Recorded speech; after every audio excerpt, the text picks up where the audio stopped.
हे friends, स्वागत है आप सभी का आपके अपने यूट्यूब चैनल रामायस में। मेरा नेम है रिचा और आज हम डिस्कस करने वाले हैं क्लास 6 की एनसीईआरटी पॉलिटी का चैप्टर नंबर 7 जिसका नेम है शहरी प्रशासन।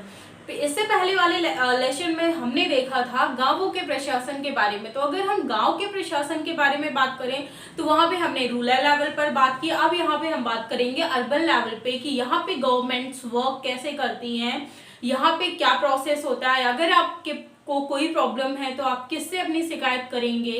तो ये सारी चीजें आज हम डिस्कस करेंगे। तो बचपन में आप सभी लोगों को याद होगा कि खेलते खेलते घर के खिड़की दरवाजे या कुछ ना कुछ आपने तोड़ा होगा, मम्मी पापा से डांट भी खाई होगी ऑब्वियसली। तो वो जो खिड़की दरवाजे टूट जाते थे उनका पैसा जो है वो मम्मी पापा ही भरते थे, मम्मी पापा लगवाते थे। पड़ोसियों के घर का कांच तोड़ा तो भी मम्मी पापा ही। लेकिन यहाँ पे सवाल ये उठता है कि अगर आप रोड में खेल रहे हैं और आप से ऐसी संपत्ति टूटती है जो आपकी नहीं है, वो गवर्नमेंट की है, बिजली का खंभा हो सकता है, खिड़की दरवाजे हो सकते हैं या फिर कोई और भी चीजें हो सकती हैं, तो आखिर इसे कौन ठीक करवाएगा। तो इसकी जो ठीक करवाने की जिम्मेदारी होती है वो हमारी गवर्नमेंट की होती है। और ये जो छोटे छोटे हमारी एरिया वाइज, जैसे हमारा कोई एरिया बटा होता है, एक सेक्ट बटा होता है, तो उसमें सारी जिम्मेदारी जो होती है वो नगर पालिका की होती है। इन सब की देखरेख जो है वो नगर पालिका करती है। तो आज हम वही डिस्कस करेंगे। तो ये तो एक छोटी सी स्टोरी हो गई, लेकिन नगर पालिका वर्क करती है तो क्या नगर पालिका को वर्क करने के लिए फंड जो है वो हमारी गवर्नमेंट से दिया जाता है या फिर नगर पालिका जो है वो ऐसे ही वर्क करती है, उसके पास कोई फंड आता है या फिर कोई टैक्सेस वसूल करती है। तो यहाँ पे सवाल ये उठता है कि नगर पालिका के पास पैसे कहाँ से आते हैं। तो वही चीज हम देखते हैं। अगर इंडिया में आप देखिए तो काफी प्रकार के टैक्सेस जो है वो हमसे टैक्सेस लिए जाते हैं। वो जो टैक्सेस हम पे करते हैं अपने गवर्नमेंट को, नगर पालिका को, उसी से हमारे जो नगर पालिका है वो सही से वर्क करती है। जैसे अगर हमारे पास कोई प्रॉपर्टी है तो हम प्रॉपर्टी के लिए टैक्स देते हैं,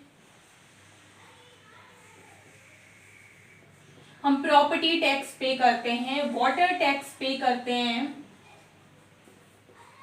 आपकी कॉलोनी में आपको पता होगा कि जो वाटर आता है तो उसके लिए भी आपको टैक्स पे करना पड़ता है, बिजली का बिल आपको पे करना पड़ता है। तो ये सारे आप कहाँ पे करते हैं? क्या आप डायरेक्टली गवर्नमेंट को देने जाते हैं? नहीं, जो आपकी एरिया की नगर पालिका होती है आप उस नगर पालिका को वो टैक्स देने जाते हैं। और जब वो टैक्सेस आप नगर पालिका को देते हैं, जो आप उपभोग कर रहे हैं जिन वस्तुओं का, उन्हीं का आप पेमेंट करते हैं, तो उसी से हमारी जो नगर पालिका है वो वर्क करती है।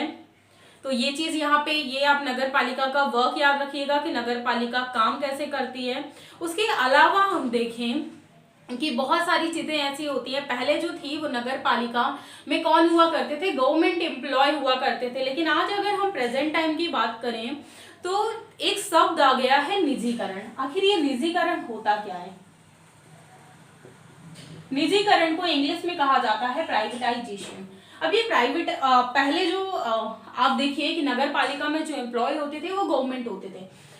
तो अब नगर पालिका के लोगों का कार्य क्या होता था कि मान लीजिए कि किसी के यहाँ लाइट प्रॉब्लम हो गई या कोई प्रॉब्लम हो गई तो उसे सुधार करवाया जाएगा। और सबसे मेन एक कार्य होता है कचरा। जो आपके घरों में कचरा इकट्ठा होता है, कचरा लिख रही हूँ, कचरा होता है, सॉरी, कचरा इकट्ठा होता है तो उसे नगर पालिका की गाड़ी आती है और वो फेंक देती है। तो ये काम जो होता था वो नगर पालिका का होता था। लेकिन जो नगर पालिका में जो एम्प्लॉय होते थे उन्होंने क्या कर लिया, वो अपने टेंडर दे देते थे कंपनियों को, या फिर मान लीजिए कि यहाँ इसे ऐसे समझते हैं, ये ए नाम का व्यक्ति है और ये बी नाम का व्यक्ति है। ए नाम का व्यक्ति जो है ये गवर्नमेंट एम्प्लॉय है, नगर पालिका में वर्क करता था। इसकी सैलरी जो है मान लेते हैं कि 30,000 थी। ये कोई वर्क नहीं कर रहा था। तो इस ए ने बी से कहा कि भैया तुम क्या करना, महीने के मुझसे 10,000 लेते जाना, और जो मेरा वर्क है यानी जो कचरा डालने का, रोड साफ करने का, इकट्ठा करने का जो वर्क है वो उसने इस ए ने किसे दे दिया, बी को दे दिया 10,000 रुपए में। तो इसकी सैलरी से इसके 10,000 रुपए आप कम कर दीजिए तो इसके पास 20, जो कि हम ये कह सकते हैं कि ये मुफ्त का खा रहा है ये चीज।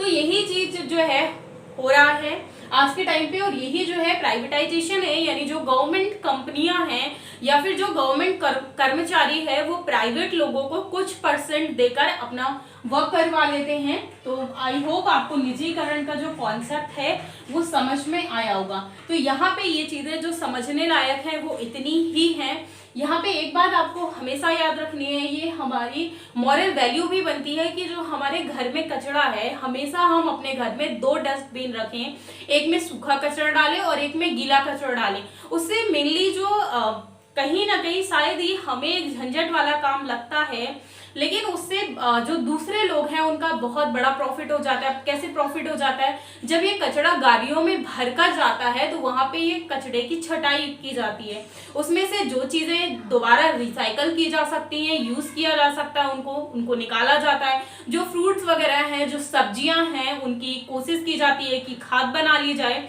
तो उनको अलग किया जाता है। लेकिन मान लीजिए कि अगर ये सारे काम जो है वो हम खुद से ही करने लगे तो हमारे जो गवर्नमेंट एम्प्लॉय हैं उनके लिए भी प्रॉब्लम नहीं होंगी। उसके अलावा जब हम कचरा जो है वो एक साथ डाल देते हैं तो हम अपने सोसाइटी में ये चीज़ कह सकते हैं कि जो हमारे घर से एम्प्लॉय हैं कचरा लेने आते हैं तो उन्हें बहुत सारी सिक्योरिटीज़ वगैरह नहीं प्रोवाइड करवाई जाती है। तो कभी कभी हम कांच जो है वो ऐसे ही डाल देते हैं या फिर नुकीले वेपन्स जो है वो हम ऐसे ही डाल देते हैं, तो उनके हाथों वगैरह में भी लगने के चांसेस होते हैं। तो ये तो हमारी मॉरल वैल्यू कह सकते हैं जो कि हर किसी को फॉलो करना चाहिए। उसके अलावा इस चैप्टर में एक और बड़ी बात है जो हमारे जानने लायक है। यहाँ पे मैंने आपको निजीकरण तो बता दिया, टैक्सेस भी बता दिए कि नगर पालिका के पास कौन कौन से टैक्सेस।